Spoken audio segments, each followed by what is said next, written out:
Alright, I'm going to show you a couple things about your smart response clickers.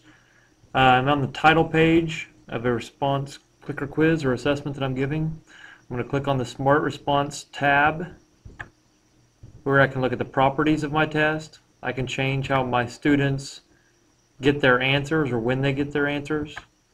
I can start the assessment. I can look at how many questions there are.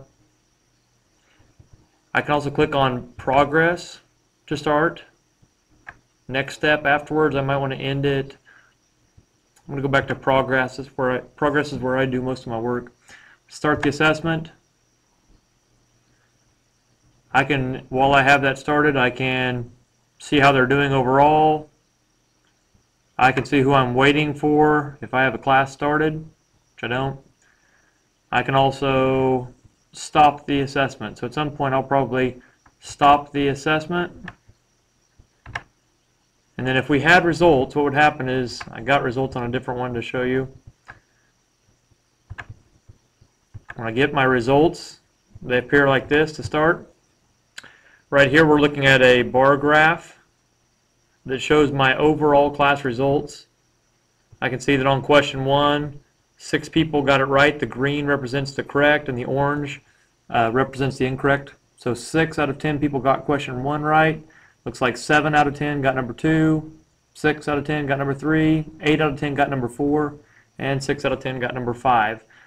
Can do some things there. I can look at passing, failing. I can also, if I want to, hit Details Show, which gives me individual students and how they scored, how long it took the test as well.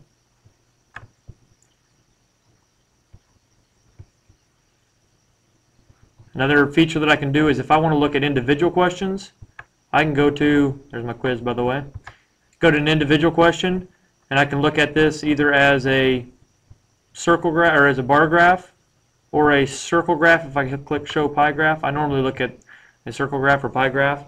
I can see once again, my 60% correct. I can also see 20%, 10%, 10% giving me that I had 1 correct answer and 3 incorrect answers from my students. This will be hidden most of the time, so you'll hit Show. And then you can look at this legend and it will tell you what different students put. I had 2 people put in 800. I had 1 person put in 803 and 1 person put in 801. I would generally use my question then to go through and analyze what mistake they made.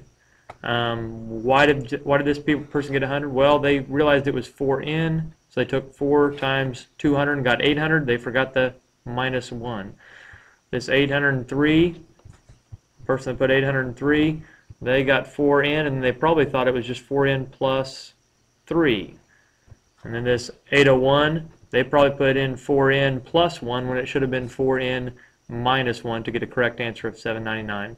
So I go through. I can also, once again, click on this details down here to show it, and then I can look at individual students and how they answered individually. Go through there and I can look at those for each question. There's question 2, how we did, question 3, how we did, question 4, question 5.